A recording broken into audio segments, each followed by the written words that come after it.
Everyone, welcome back to my channel. तो मैं again आप लोगों के सामने एक नए टॉपिक के साथ, और आज का जो हम लोग का टॉपिक है वो बहुत ही फ्रूटफुल टॉपिक है। जैसे कि आप लोग देख पा रहे हैं कि आज का जो टॉपिक है हम लोगों का वो सस्टेनेबल इकोनॉमिक डेवलपमेंट में है। तो ये जो टॉपिक है वो, अगर इस टॉपिक की इंपॉर्टेंस की बात करूँ तो क्लास 9 टू मास्टर और कॉम्पिटिटिव एग्ज़ाम सब में इम्पॉर्टेंट है। बहुत ज़्यादा क्वेश्चंस पूछे जाते हैं, क्वेश्चनिंग एरिया है, इम्पॉर्टेंट है, क्वेश्चंस पूछे जाते हैं। मास्टर्स पे है, 9 क्लास में है, क्लास 10 की बात करूँ तो है, 11 12 मोस्टली मतलब स्कूल से लेकर कॉलेज लेवल, कॉलेज से लेकर मास्टर, मास्टर से लेकर कॉम्पिटिटिव एग्जाम्स, इससे रिलेटेड क्वेश्चंस पूछे ही पूछे जाते हैं। तो आज हम लोग जो कवर करेंगे वो है सस्टेनेबल इकोनॉमिक डेवलपमेंट, और थोड़ा बहुत इसके बारे में बात करेंगे कि कब इसका इस्टेब्लिशमेंट हुआ, इसका क्या रिपोर्ट था, रिपोर्ट किसने दिया था, क्या डेफिनेशन था, किस बारे में इसमें बात करी गई थी, इसका जो फोकस था, मेनली जो फोकस किया था वो किस पर था। तो ये सारी चीज़ों पर आज हम लोग चर्चा करेंगे या फिर बात करेंगे और जानने के लिए ट्राई करेंगे कि आखिर सस्टेनेबल इकोनॉमिक डेवलपमेंट है क्या। तो जो सस्टेनेबल इकोनॉमिक डेवलपमेंट है, यार ओवर अर्चिंग पैराडाइम ऑफ क्या है, यूनाइटेड नेशंस का, यानी कि बहुत ही इम्पॉर्टेंट प्रोग्राम किसका है, यूनाइटेड नेशंस का। It's an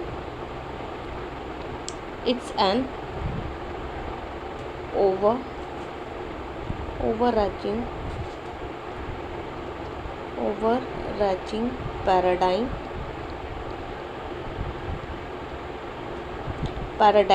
of the United nation. बहुत ही इम्पॉर्टेंट प्रोग्राम है, और इसका जो कंसेप्ट है जो डिस्क्राइब किया गया था in the year 1987, in the year 1987 में जो ब्रुटलैंड कमीशन था इनको, यानी कि इस रिपोर्ट को देने वाला कौन था, ब्रुटलैंड कमीशन था। In the year and concept coined by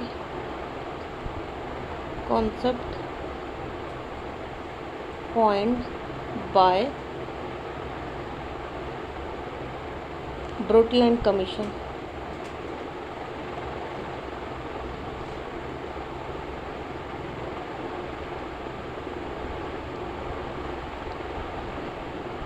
Brundtland commission report इन्होंने किया था, और इसमें उन्होंने एक मतलब ऐसा डेफिनेशन दिया था जो इसके सारे फंडे को क्या कर देगा, क्लियर कर देगा। तो थोड़ा सा इसके इन्होंने जो रिपोर्ट दिया था, यानी कि इन्होंने जो डेफिनेशन दिया था उसके बारे में जानने से पहले थोड़ा सा और डेप्थ में जाते हैं, सस्टेनेबल डेवलपमेंट को पढ़ते हैं और जानते हैं कि आखिर इकोनॉमिक में इसका रोल क्या है, इसकी सोसाइटी के लिए क्यों इम्पोर्टेंट है, क्यों ब्रुटलैंड ने इस रिपोर्ट को बनाया था, थोड़ा सा जान लेते हैं।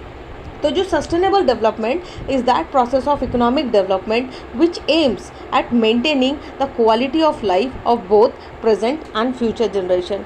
उसने ये बोला कि जो सस्टेनेबल डेवलपमेंट है ना, वो ऐसा प्रोसेस है इकोनॉमिक डेवलपमेंट का जिसका एम क्या है कि क्वालिटी लाइफ किसको प्रेजेंट करे, किसको गिवन करे, प्रेजेंट को भी और फ्यूचर जनरेशन को भी, यानी कि फ्यूचर जनरेशन को भी, और इसका जो टारगेट है वो फ्यूचर जनरेशन्स भी है और प्रेजेंट जनरेशन्स भी है, without harming natural resources and environment. यानी कि नेचुरल रिसोर्सेज को बिना हार्म किए, एनवायरनमेंट को बिना हार्म किए हम लोग क्वालिटी ऑफ लाइफ एनहांस करें, किसका, प्रेजेंट और फ्यूचर जनरेशन का।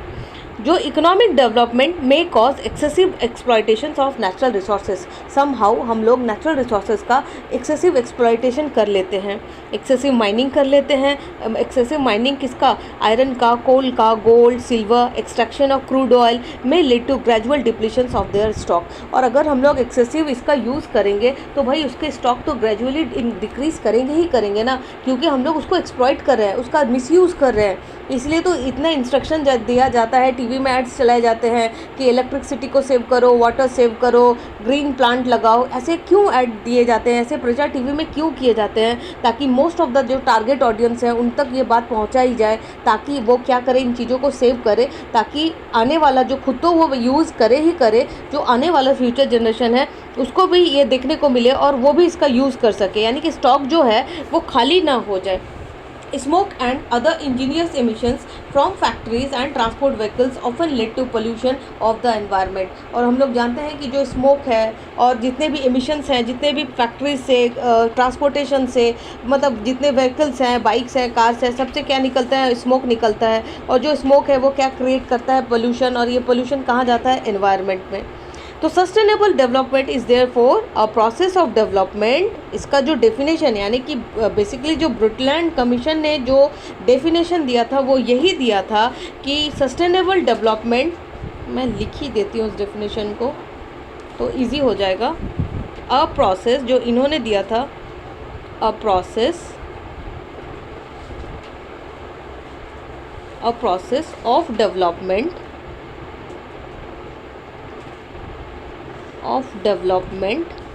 which meets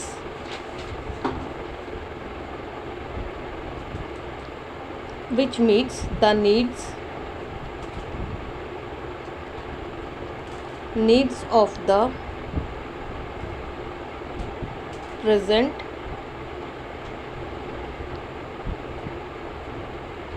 generation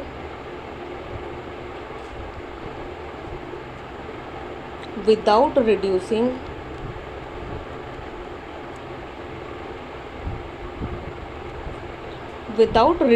the ability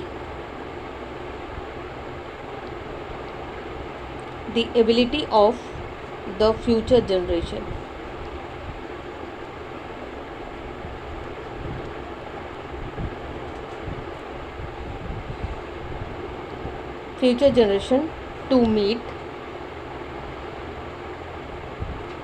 to meet their own needs। तो क्या रहा डेफिनेशन में रहा कि ये एक ऐसा प्रोसेस है जो कि डेवलपमेंट को इन्हांस करता है, जिसमें क्या है कि मीट करता है किसका? Needs of the present generation, यानी कि हम लोग का, without reducing the ability of the future generation, यानी कि फ्यूचर जनरेशन की भी एबिलिटी रिड्यूस ना हो, हम लोग भी उसको यूज़ कर सके, और to meet their own needs, और अपने भी डिज़ायर्स फुलफिल हो सके, यानी कि जुडिशियली यूज़ करना है, बचा के यूज़ करना है। अगर सस्टेनेबल इकोनॉमिक डेवलपमेंट को हम लोग वेन डायग्राम के थ्रू समझे तो कुछ ऐसा बनेगा Venn diagram. Let me change the colour of pen. Yes,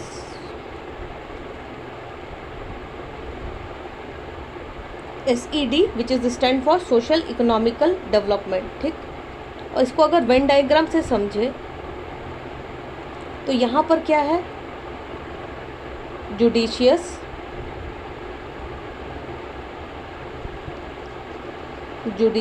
use of natural resources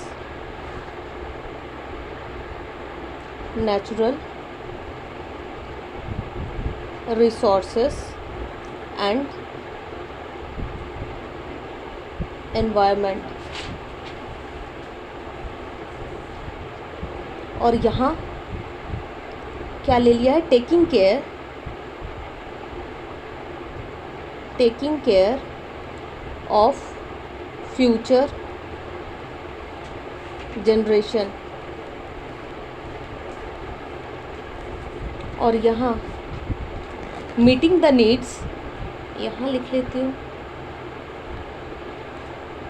meetings the need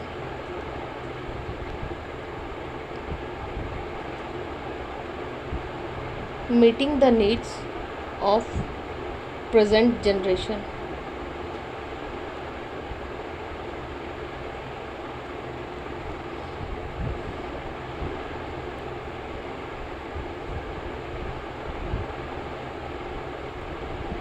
present generation.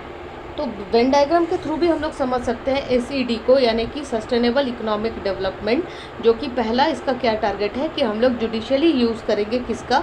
Natural resources का और किसका? एनवायरनमेंट का, ताकि एक्सेसिव एक्सप्लॉयटेशन ना हो और कुछ स्टॉक में बचे रहे हमारे पास, ताकि हम लोग भी उसको यूज़ करें और हमारे आने वाले जनरेशन भी उसको यूज़ करें।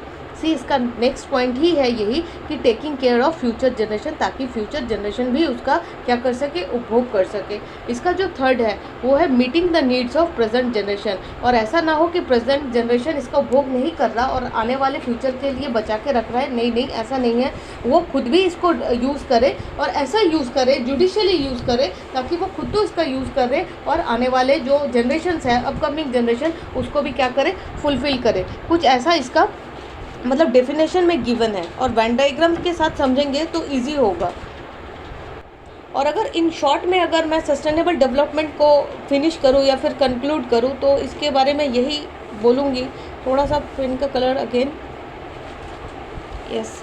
तो इसका शॉर्ट में क्या होगा कि सस्टेनेबल डेवलपमेंट एक प्रोसेस है जो फुलफ़िल करता है, इन शॉर्ट, हाँ, in short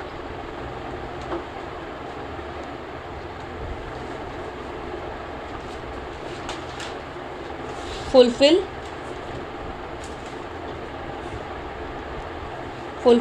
the needs of present generation, जैसा कि हम लोगों ने वेन डायग्राम में देख चुके हैं इसको। प्रेजेंट जनरेशन को नीड का फुलफिल करना।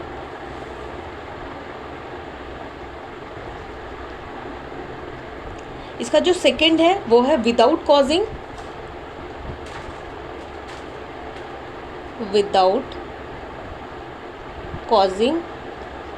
any harm to the ability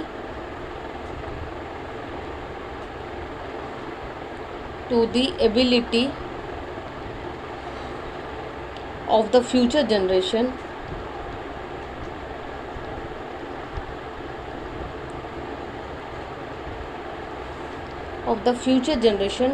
to